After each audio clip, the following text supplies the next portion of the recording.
Advertencia. Las opiniones expresadas en el siguiente programa son responsabilidad de quien las enuncia.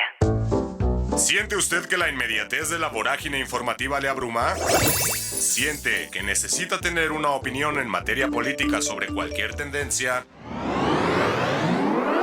No se agobie. Las coyunturas parecieran premiar a quien reaccione primero y no a quien analice con profundidad. De dichas opiniones a bote pronto se desprende un montón de basura, toneladas de cascajo. O algo de fierro viejo que vendan. Daniel Nudelman y Claudio Martínez les invitan a levantar ese cascajo para usarlo como un pretexto que nos ayude a pensar con calma y analizar con mayor profundidad. Bienvenidos a El Cascajo de Código 21.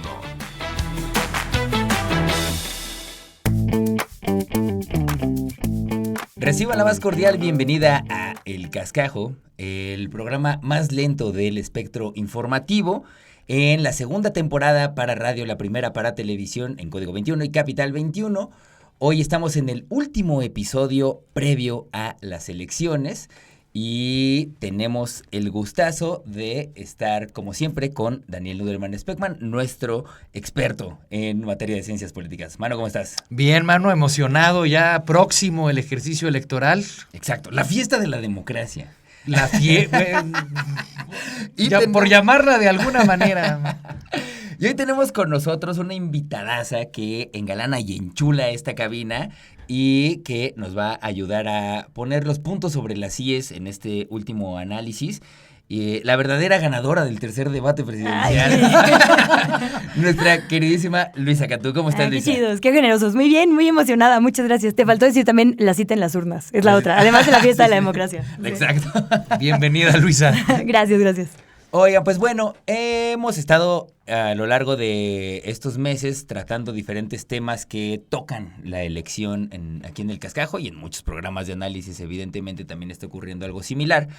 Y nos gustaría centrarnos en este último episodio previo a las elecciones, Luisa y Daniel, sobre cómo han visto las campañas, el desempeño de las mismas, de las candidatas, de los candidatos, de los partidos en estos meses. Y podemos arrancar por ahí para ir perfilando la conversación. Pues mira, creo que no solo es mi sentir, sino así reflejan también las encuestas que ninguna candidatura cambió radicalmente, ¿no? Digamos que empezaron y terminaron en el mismo sitio, representando lo que representan cada una de las candidaturas. Creo que quien quizá tuvo un poco más de variación fue Jorge Maínez, ¿no? Como que pudo direccionar un poco más el discurso de su proyecto, digamos. La verdad es que ni vi mucho cambio en Claudia ni en Xóchitl. Me parece que sostuvieron, digamos, bueno, Xóchitl siempre fue un poco más confuso, ¿no? Digamos, por la propia naturaleza del, pues esta unión de fuerzas, tanto empresarial como de diferentes visiones políticas. Se tardó más también como en cuajar, digamos, el proyecto. Y de Claudia, pues la verdad es que se delineó hasta casi que cronológicamente, ¿no? Cuándo se iba a armar un proyecto, quiénes lo iban a armar, cómo iba a ser. Entonces, la verdad es que las campañas pues no siento que hayan movido mucho a las personas políticas. Creo que sí movieron mucho a la ciudadanía en el sentido de discusión, ¿no? Y sobre todo creo que de concientizar la importancia de nuestro voto, porque independientemente de lo que pensemos, si no salimos a las urnas el 2 de junio, eso no se va a traducir en que el proyecto con el que estamos de acuerdo o no y con el que nos hemos peleado en absolutamente, ¿no? Todos los cafés, espacios, mesas, medios, exacto, se pueda materializar o no. Exactamente. Yo también pienso que estaba desde el principio muy definido qué representaba cada una de las candidatas y el candidato. Aunque una lo asuma de forma abierta y la otra lo disimule, eso lo podemos platicar un poquito más adelante. Creo que no cambiaron mucho tampoco las preferencias electorales, no se observaron movimientos importantes en las encuestas, como que esto ha estado decidido antes incluso de que se designaran a los candidatos de cada coalición, ¿no? Entonces, algunos hablan de que esta ha sido una campaña muy aburrida, con muy pocas sorpresas, muy predecible. Yo creo que sí hemos visto creciente desesperación de una de las candidatas y un recurso cada vez más lamentable a un discurso de odio que quiere polarizar. Me refiero, por supuesto, a Xóchitl Gálvez, ¿no? porque por más que la derecha es la que acusa continuamente a López Obrador de polarizar a México y polarizar la opinión, ya lo hemos comentado en este programa, la polarización existe desde antes de López Obrador y tiene que ver con la distribución de la riqueza, el control sobre los medios de producción, indicadores de bienestar, etcétera, etcétera, el racismo, discriminación, etcétera. Pero entendiendo polarización de forma más estrecha como encono político, si alguien la ha alimentado es la derecha, con un discurso muy alarmista, muy subido de tono, difamatorio, calumnioso, a veces francamente incendiario, que no ha presentado ninguna propuesta y se ha dedicado en cambio a enrarecer la atmósfera política, haciendo circular ese tipo de especies, ¿no? Ahí puedo meter mi cuchara un poco. Por supuesto. A ver, es que a mí me hace un poco de ruido cuando decimos polarización, porque me parece que los dos espectros que hay no son polos. Si bien quizás son bandos contrarios, no es que sean dos extremos, ¿sabes? No son dos extremos del espectro, eso es cierto. Exacto. O sea, es decir, la derecha y la izquierda no son extremos. La izquierda, los derechos debería ser el punto de partida normal y la derecha antiderechos sí es un extremo. Pero entonces de repente como que entiendo lo que dices de que justamente nos repele, digamos, pero llamarles polos a mí me hace ruido porque es como decir que están en la misma proporción de radicalidad. Y una radicalidad es la que igual decías. de alejados del centro. Ah, exacto. Pero ni ese es el caso, Exacto. ni son extrema izquierda, ni bueno, la derecha de repente tengo mis dudas, pero tampoco son extrema derecha. Es cierto en ese sentido, ¿no? Pero polarización en el sentido de que están agrupando a la ciudadanía en torno a dos propuestas enfrentadas contrarias, sin posibilidad como de encuentro ni de diálogo, sí, y favoreciendo encono. Un encono que de hecho no guarda proporción con la distancia que cada una guarda del centro, porque no habría motivo pues ni para tener tanto miedo ni tanto enojo. Bueno, todo es muy relativo, ¿no?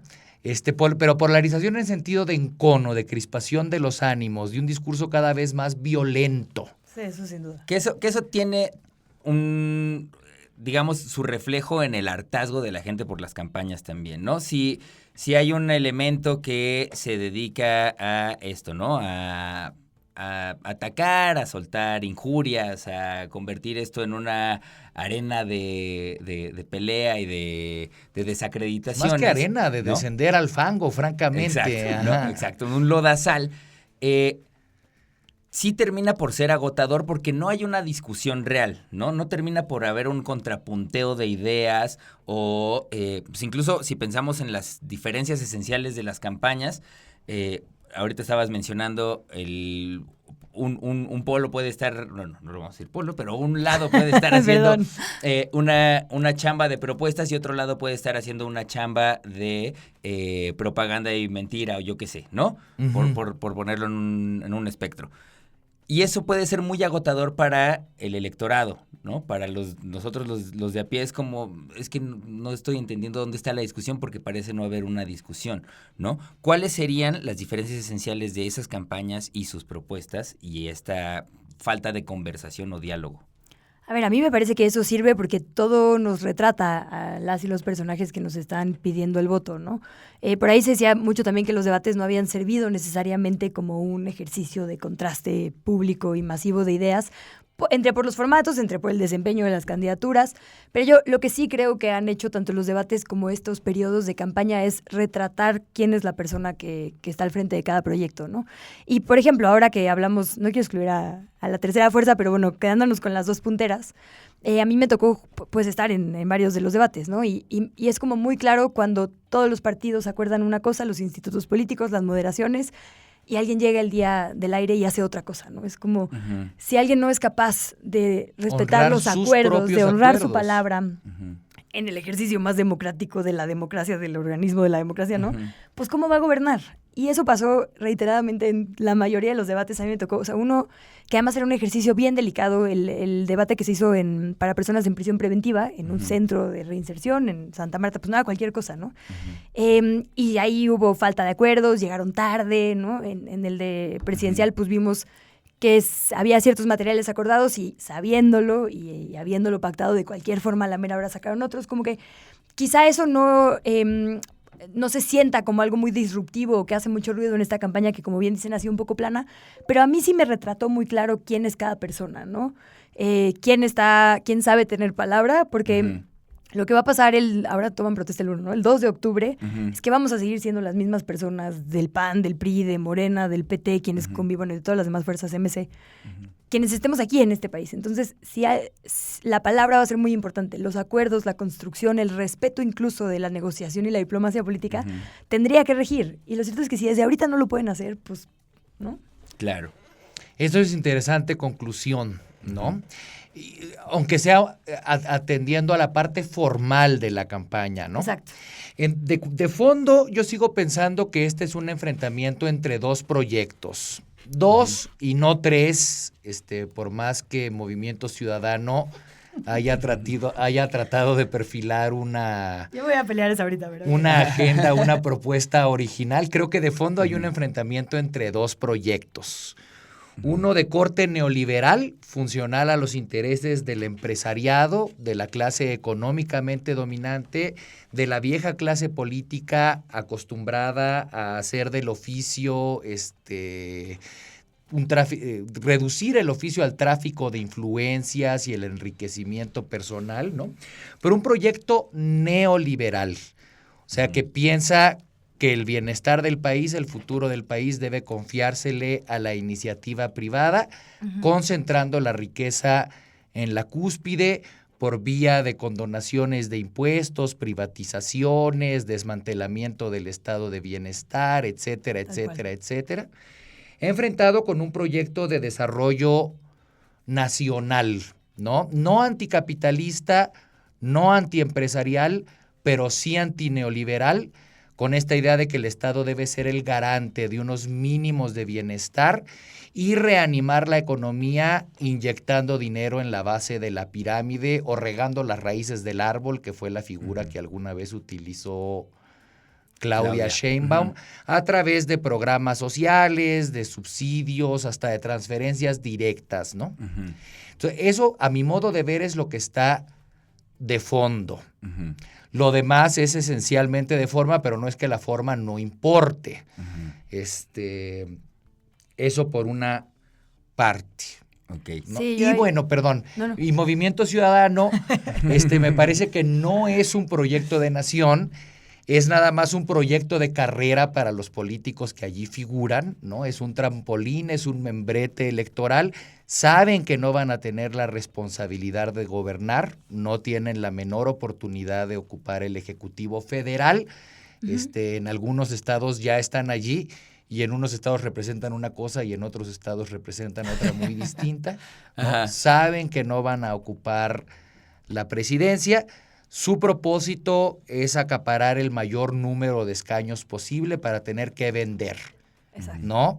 Porque es eso, son políticos dedicados al tráfico de influencias, están aspirando a una mayor influencia para tener más con qué traficar.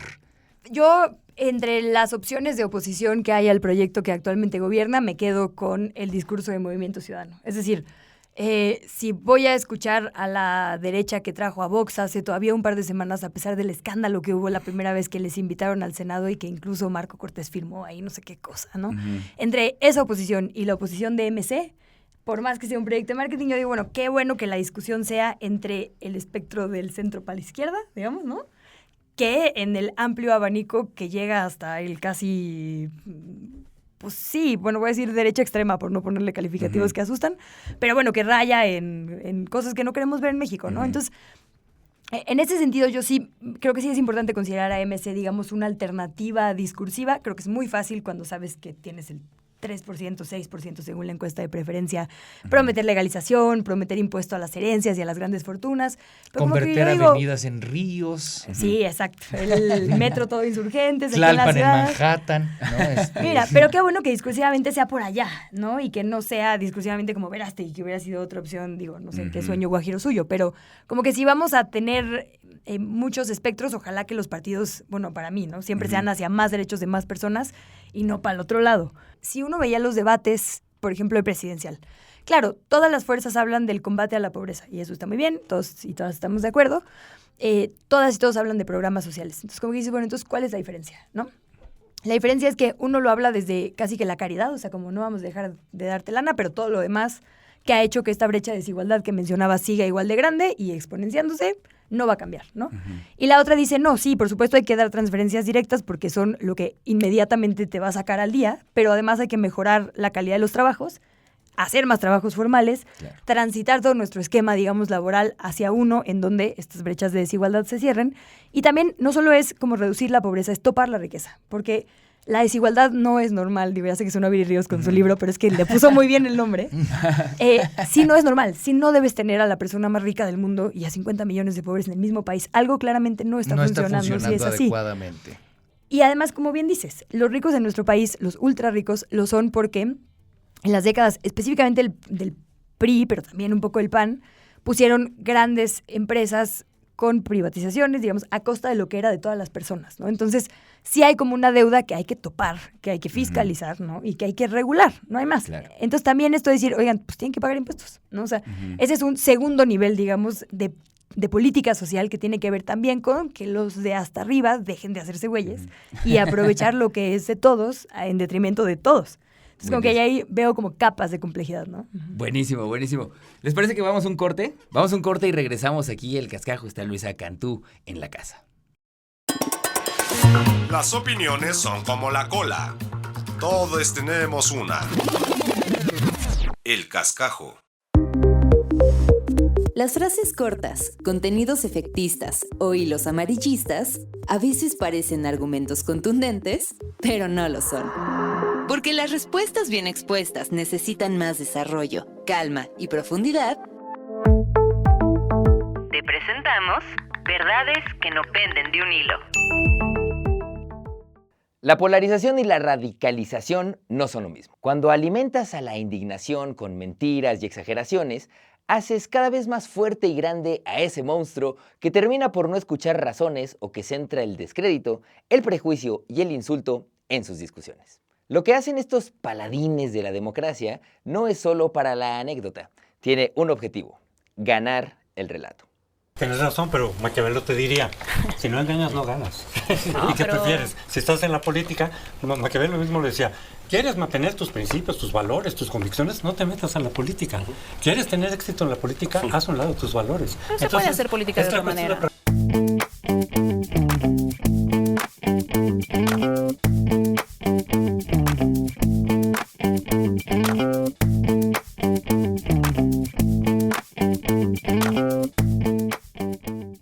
Que no hay, todavía no complementa eso, en mi opinión, pero a lo mejor no lo quieren hacer, no sé.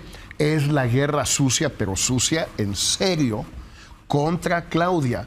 No es que yo recomiende que lo hagan, yo no tengo vela en el entierro, no me da enteramente lo mismo lo que hagan o no, pero me parece lógico lo que... Irse negativo. El manual ahorita es go negative con Claudia, no con López Obrador, o también con López Obrador, pero ya con ella, con investigación de oposición, con chismes, con todo. No lo están haciendo. Genio, yo conozco uno. Que es mi hermano, que se llama Carlos Alarraqui. Él es un genio de la manipulación de la información. Yo tenía la solución a nivel de mercadotecnia. Ajá. Esta campaña no se gana con publicidad, se gana con propaganda. Y mientras más mentiras des contra Morena, mejor te va. O sea, y empiezas a decir, digo, yo sé en qué estilo hacerlo. Sí, sí, claro. Y mientras le desvías la atención a Morena, ya estás con un tema nuevo. Entonces Morena te va a contestar esto, no, y es historia porque ya viene la nueva. Y haces propaganda. Es muy fácil. Joseph Goebbels afirmó que una mentira repetida 100 veces se convierte en verdad. No es lo mismo ganar una discusión con argumentos y razón que imponer la narrativa y dominar el relato. Porque cuando se pondera esto último, se anula el diálogo y se imponen los prejuicios, logrando que a pesar de que la evidencia diga otra cosa, la tendencia a creer aquello que confirme lo que ya creemos sea más fuerte que la razón. ¿Qué pasa cuando se empuja un relato a golpe de repetición en diferentes espacios?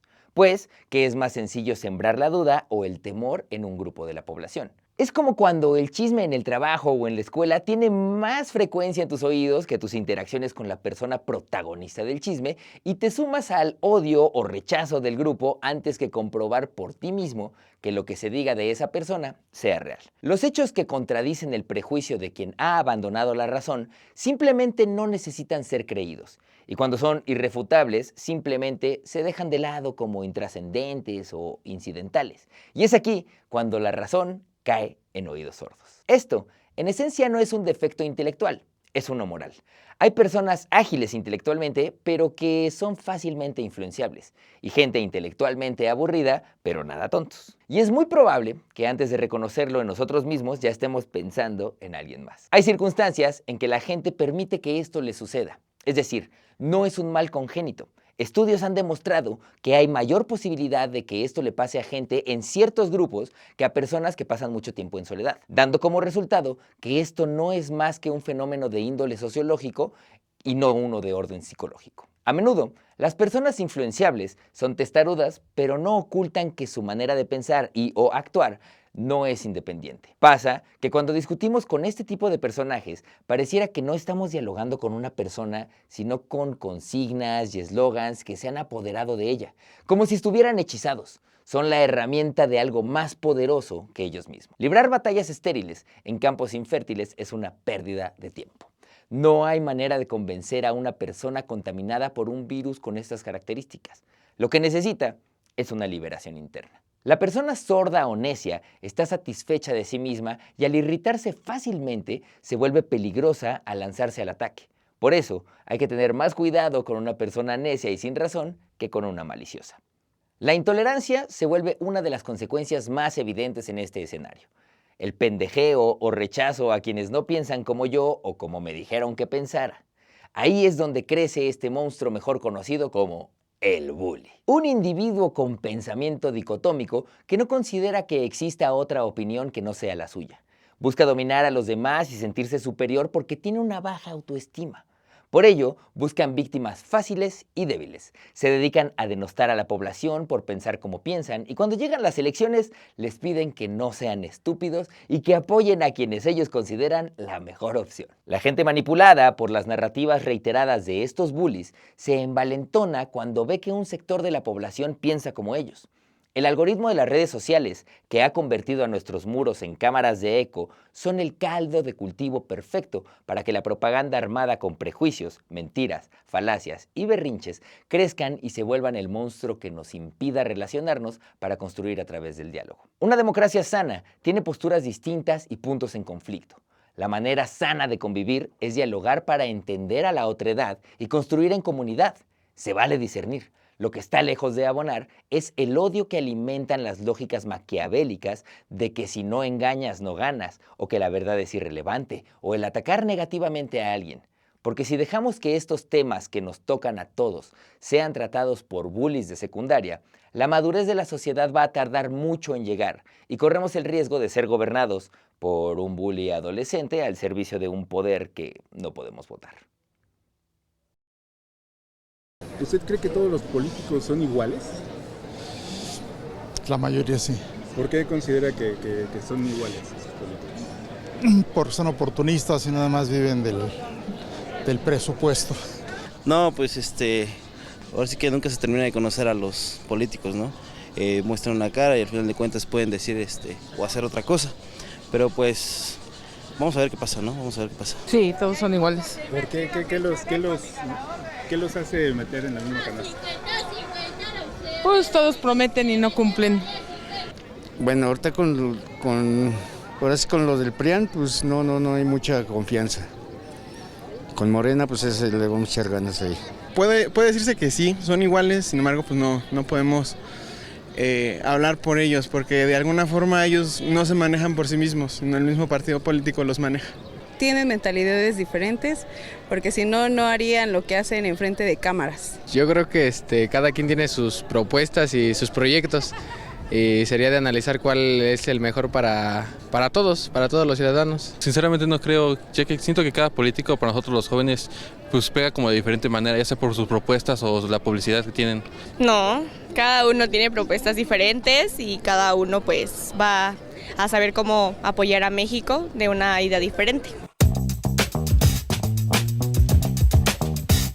Ya estamos de vuelta aquí en El Cascajo, en Capital 21 y Código 21. Hoy está con nosotros Luisa Cantú, ayudándonos a hacer pues un remate de esta última parte de las campañas previo a la elección.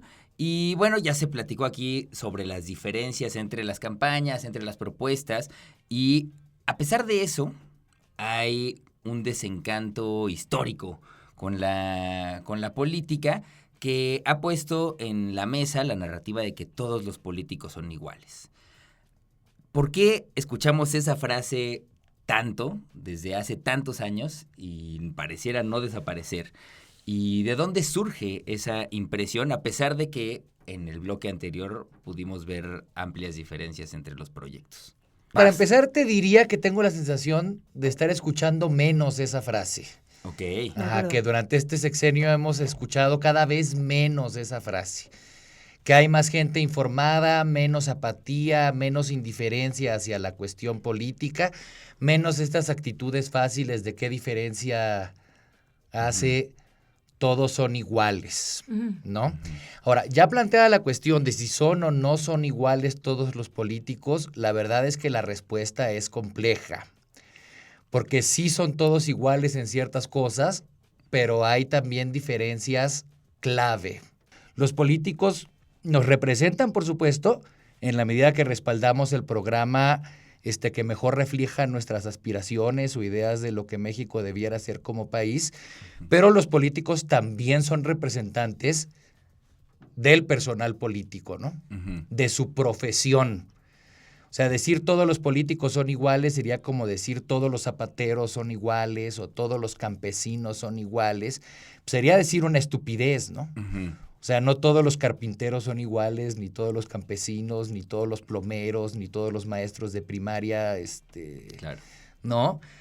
Pero sí son iguales en el sentido que comparten una cierta ocupación, que tiene sus códigos, hasta sus códigos de vestimenta, ¿no? O sea, los políticos se vistan todos iguales, todos echan mano, o bueno, no todos, pero muchos echan mano de este discurso ampuloso, rebuscado, impenetrable, para convencer a la ciudadanía de que la política es una cosa tan compleja que mejor hay que dejarla en manos de los políticos, ¿no? Yo creo que la política es demasiado importante para dejarla en manos de los políticos, pero creo que durante este sexenio también se ha reducido un poco esa alienación de los políticos respecto de la ciudadanía, ¿no? López Obrador, lo hemos comentado en otros episodios, con su conferencia de prensa mañanera de todos los días, ha establecido ese canal de comunicación directa con el público, en el que se esfuerza además por presentar las cosas más complicadas en los términos más cercanos y accesibles, buscando justo que la política sea cercana para la gente, en lugar de esa cosa lejana, incomprensible, incontrolable. Yo creo que no hay que regatear la lucha feminista en la ocupación de cargos de elección popular, de cargos políticos. México, ahora que haya una presidenta, porque a menos que pase algo rarísimo con las votaciones, lo más probable es que tengamos una presidenta el próximo sexenio, seríamos uno de los países más paritarios del mundo, ¿no? Ahorita digamos que nuestro índice no está tan cercano al 1, que es según el Foro Económico, digamos, la paridad absoluta, justo porque nos falta la presidencia, pero en realidad tenemos un Congreso paritario, lideresas en la mitad del gabinete, y además el gabinete, digamos, sí el ampliado, pero el primario, ¿no? Y digo, o sea, hablamos de economía, seguridad, o sea, creo que sí ha pasado algo que no es mérito del presidente, la verdad, eso sí hay que decirlo, es mérito de las mujeres. Es verdad que hay un líder que permitió el ingreso de la irrupción feminista, que no obstaculizó esa irrupción feminista, pero bueno, la verdad es que no podemos regatear una lucha que sí ha sido paulatina e histórica de las mujeres por ocupar puestos. Y yo ahí creería que ellas son las primeras que hacen que no los políticos justo no sean todos iguales. Para empezar, porque ahora tenemos que decir las políticas, ¿no?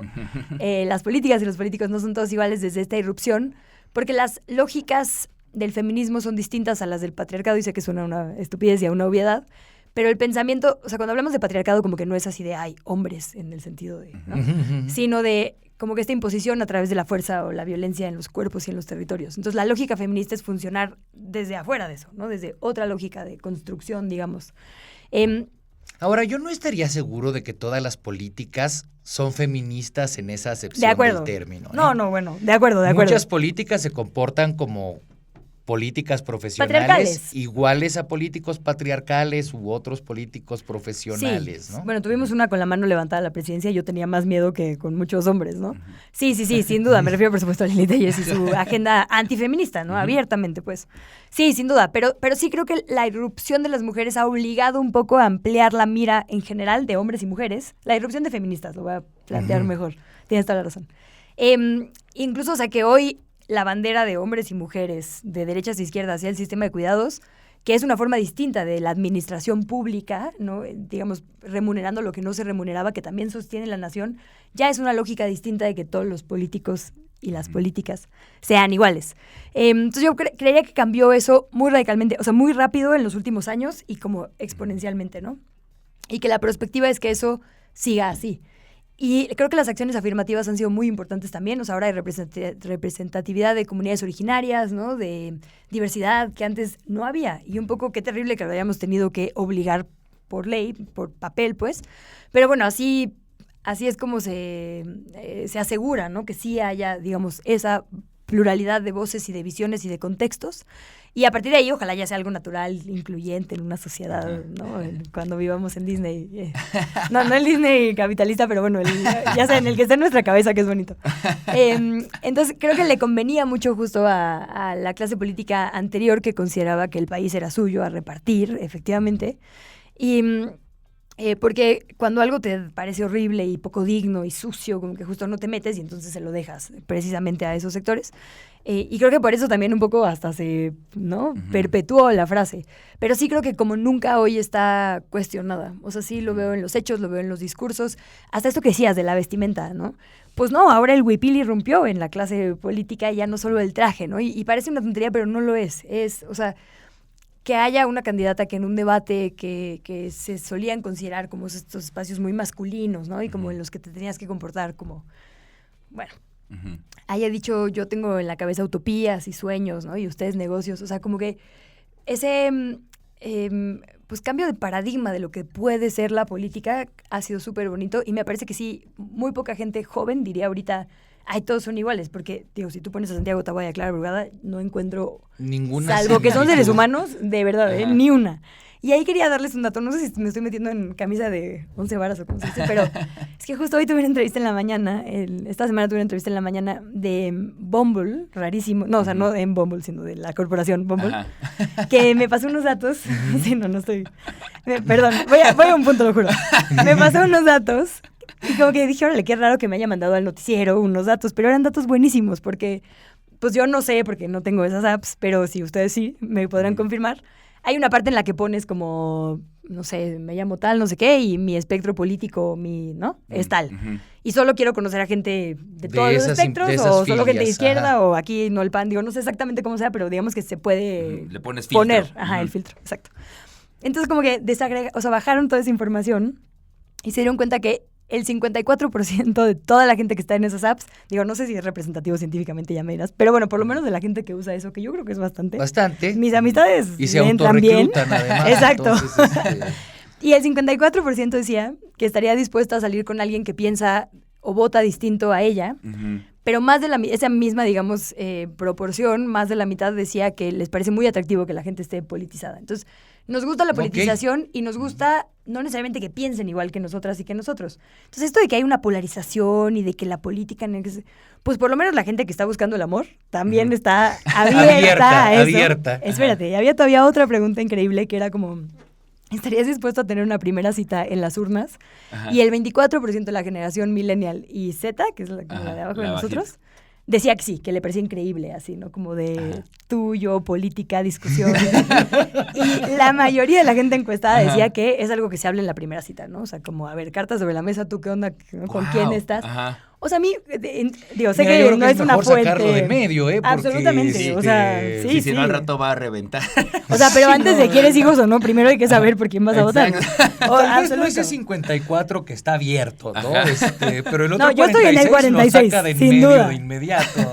Pero está chido, o sea, son datos que me parecieron como muy interesantes. Sí. Ajá. Y entonces yo no sé si esa polarización verdaderamente, digo, por supuesto que la sentimos, pero no es que sea un tema así de que no podemos convivir, la sociedad esté así. En esos términos me parece muy, muy chido que la gente más joven tenga la posibilidad de decir, vamos a poner esto sobre la mesa porque o sea, cita de que Costco y luego las urnas, sí. O sea, me encanta.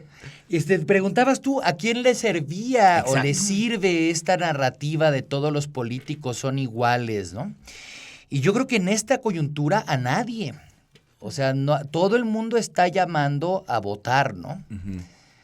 Claudia Sheinbaum insistente en que para que el triunfo sea inatacable y no se pueda judicializar la elección, la ventaja tiene que ser inmensa. Pero sus opositores, ¿no?, quieren llenar las urnas de votos y las redes de fotos, ¿no? Ajá. O sea, a diferencia de lo que pasó hace 6 años, donde figuras públicas le dieron mucha proyección a esto del abstencionismo, este año nadie lo promueve, ¿no? El abstencionismo y esas actitudes le habían favorecido históricamente a proyectos políticos conservadores, ¿no? O a partidos con un aparato que movilizaban sí o sí, y mientras menor fuera la participación de votantes independientes, pues más chances tenían de ganar. En este momento no hay nadie llamando al abstencionismo, ¿no? Que no necesariamente el que todos los políticos sean iguales se traduce en abstencionismo. Pues yo pienso que sí, ¿no? O sea, si da igual qué diferencia hace ir a votar. Si todos son espantosos, pues vas y anulas tu voto para expresar tu respaldo a la democracia, pero tu rechazo a los candidatos disponibles, ¿no? ¿Qué tal que tiene que ver a lo mejor con una narrativa de si todos los políticos son iguales? Lo que estamos esperando es que un no político se postule. Estoy hablando de personajes, ¿no?, como lo que está pasando en el Cono Sur, ¿no? O sea, sí, locos, bueno, como el propio Trump se favoreció en su momento de no pertenecer al establishment, ¿no? O Xóchitl insistiendo en que ella es una candidata ciudadana que nunca ha militado en ningún partido, que dijo... Es una mentira, o sea, es una cosa tan transparente que no creo que ni ella se haya dejado convencer por la idea, ¿no? No lo había pensado en esos términos. De si todos los políticos son iguales, lo que necesitamos es a Eugenio, no sé... Un empresario, un actor, un comediante, un futbolista, ¿no? Es cierto. Alguien más cercano al pueblo, ¿no? Ajá. Pero bueno... Pues vamos a hacer un corte y regresamos para seguir platicando aquí con Luisa Cantú y con Daniel Nudelman en El Cascajo. Están en Código 21 y Capital 21. Lo importante no es pensar primero, sino saber pensar. El Cascajo. Las opiniones son como la cola. Todos tenemos una. El Cascajo. Esto es mentira, falacia o berrinche en El Cascajo.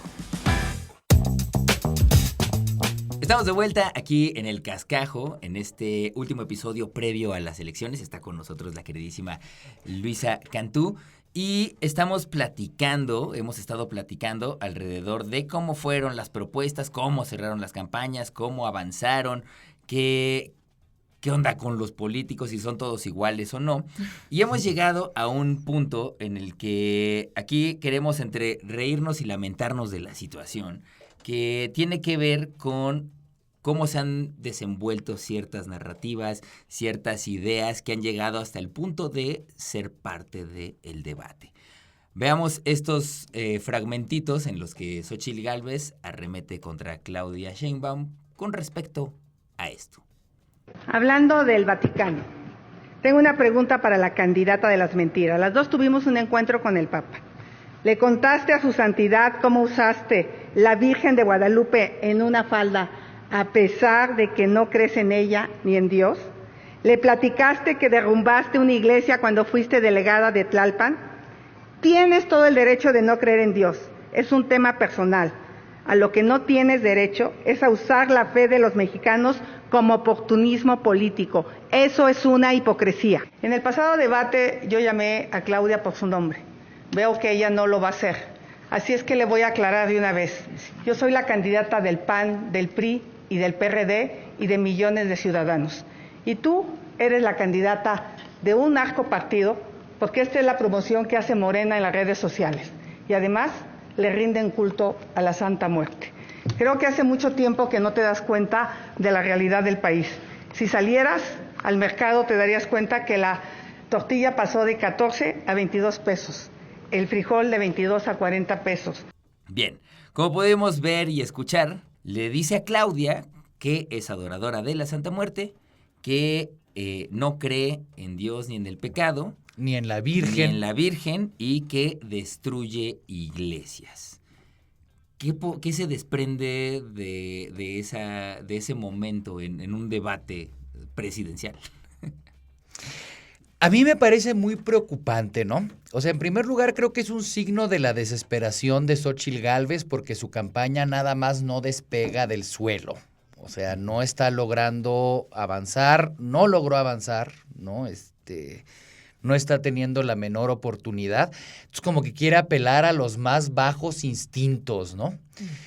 Cultivando un discurso xenófobo, racista, antisemita, anticomunista, que me parece ya de una bajeza imperdonable y potencialmente muy peligroso. O sea, el público no se ha prestado en importante medida.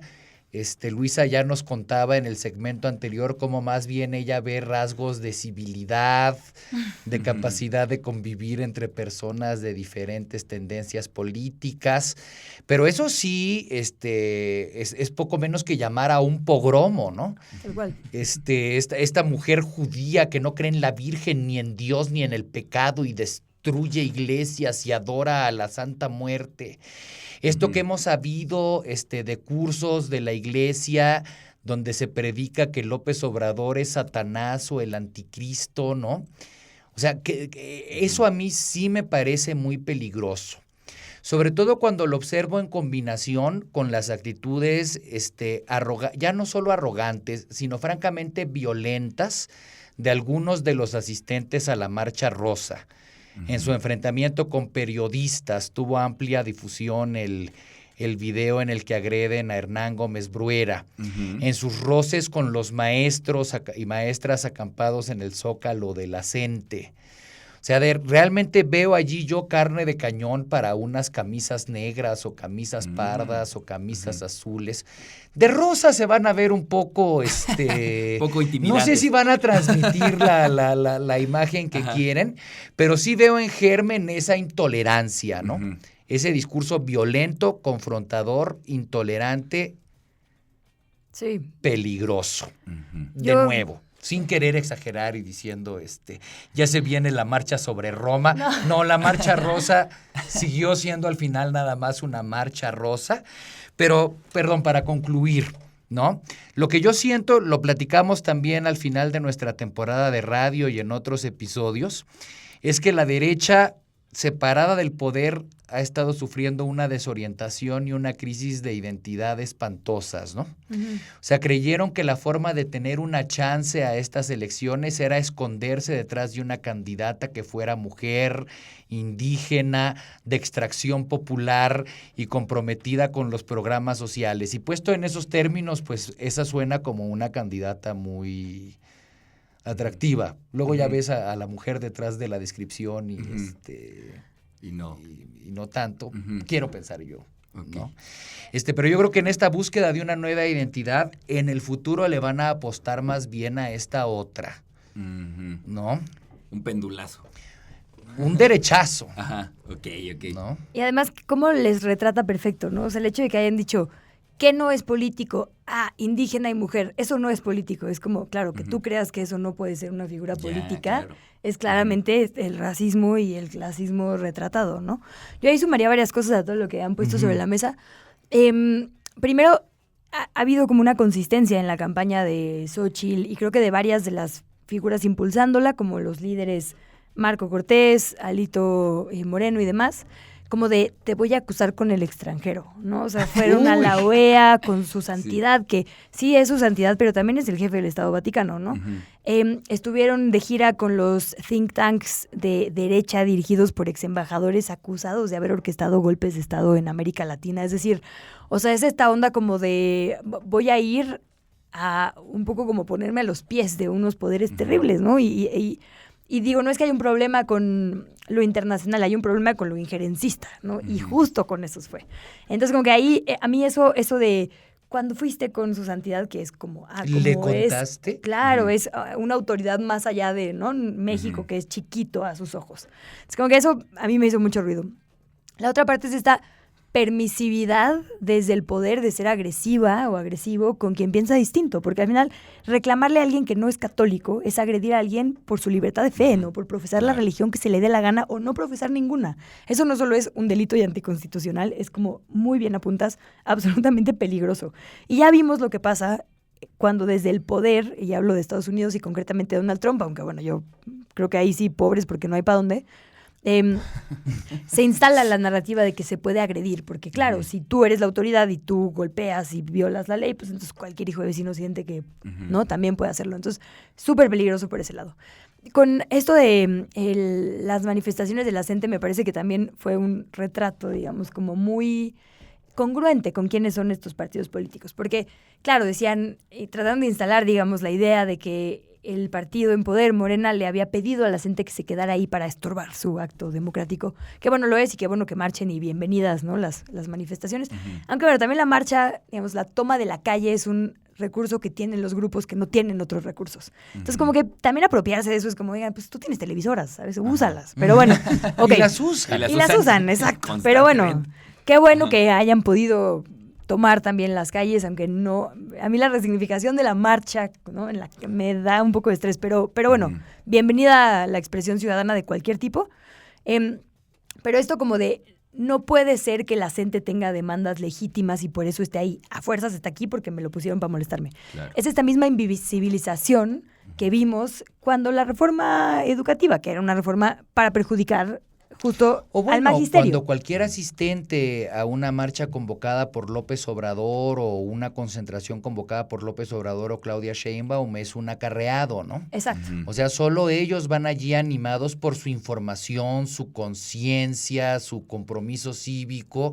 Sí. Todos los demás son carne de cañón comprados con alacenas, pero particularmente tinacos, había un desprestigio muy chafa a la gente, ¿no? Al magisterio, que además... Pues claro, si algo va a cambiar la revolución de conciencias, pues sí va a ser la educación claro. Pública, ¿no? La educación. Entonces, claro, les han dicho flojos en el sinónimo más feo y perverso, ¿no? Les han dicho corruptos, es decir, como que desde los grandes medios corporativos y estos partidos, para quitarles autoridad, se les ha atacado siempre. Entonces, la verdad, no digo que toda la ciudadanía, pero la gente que les atacó por haber mantenido el plantón que tienen ahí, porque tienen años en demanda de una mejora de condiciones, es funcionar en la misma lógica que siempre ha tratado de decir que sus demandas no son legítimas o válidas, claro. ¿no? Entonces, una vez más, como que solitos se retratan. Y a mí eso sí me parece lamentable, porque su causa era tan legítima como la de la gente. Y lo cierto es que en las plazas públicas de verdad sí cabemos todas las personas, ¿no? Entonces, como tratar de enrarecer el ambiente. Ajá, sí. Exacto. Bueno, como en todo, ¿no? Ajá. Sí, entonces pues nada, solo decir eso, como que a mí me pareció muy lamentable que otra vez se atacara al magisterio con todo lo que podemos problematizar, sus formas a veces, o incluso a veces alianzas. Lo cierto es que el magisterio es uno de los movimientos más importantes que tiene nuestro país, han ido en alianza con, ¿no?, grupos de todo tipo de resistencia social, entonces es claramente justo no entender que era muy importante también que estuvieran ahí. Y yo ahí incluso creo que se les debió haber tenido antes, ¿no? Debería haber mucha más atención al magisterio en general y más en un gobierno de izquierda de lo que creo que ha habido, ¿no? Claro. Aquí teníamos otro momento que no sabemos definir si es risa o de lamento, que era esta publicación que tenemos ahí en pantalla que dice: información interesante para tomarse en cuenta. Carlos Sheinbaum Joselevich y Ani Pardov-Semo, padres de Claudia Sheinbaum, tuvieron una hija llamada Irina Sheinbaum-Pardov, nacida en Bulgaria en 1952. Llegaron a México en 1960 con una hija de 8 años de edad llamada Claudia Sheinbaum-Pardo. Judíos de origen y miembros del Partido Comunista de Bulgaria se volvieron miembros del Partido Comunista Cubano en México, pero de la hija nacida en Bulgaria se sabe absolutamente nada. Entonces, ¿quién es Claudia? ¿Otra mentira? ¿Qué reflexión les merece una publicación de este tamaño? Valdría la pena reírse si no tuviera detrás este llamado a la xenofobia, al antisemitismo, al anticomunismo, ¿no? Y que de veras parece sacado del manual de Trump, ¿no? Que empezó su campaña contra Barack Obama, insistiendo en que Barack Obama no era estadounidense, ¿no? O esa campaña que se hizo contra López Obrador de no es de la Ciudad de México porque es tabasqueño cuando quiso ser jefe de gobierno en el 2000. Se reservan, por una parte, el derecho de decidir quién puede ser mexicano y por el otro lado mienten de forma grosera, ¿no? Grosera. Y nada más lo puede creer el que quiera ignorarlo todo. O sea, hay testigos de la vida de Claudia Sheinbaum. No apareció ayer con un acta de nacimiento fabricada. Tuvo compañeros en el preescolar, tuvo compañeros en la primaria que saben que no era una búlgara de 8 años haciéndose pasar por recién nacida, ¿no? O sea, es ridículo. O sea, hace falta de veras querer cerrar los ojos muy fuerte para encontrar algo ni remotamente creíble ni digno de atención en esto. Por eso sería para reírse si no tuviera ese trasfondo antisemita, xenófobo, paranoico, anticomunista, y bueno, pues sí, violento, ¿no? Bueno, pues con esto estamos llegando ya hacia el final. No quiero que cerremos el programa sin decir unas últimas conclusiones de en dónde estamos parados, cómo ven este periodo previo a la elección que nos deparará en unos meses. Y sin antes agradecerte infinitamente, Luisa Cantú, que hayas estado con nosotros acá en El Cascajo. Al contrario, un gran placer. He aprendido mucho, además está muy chida la discusión.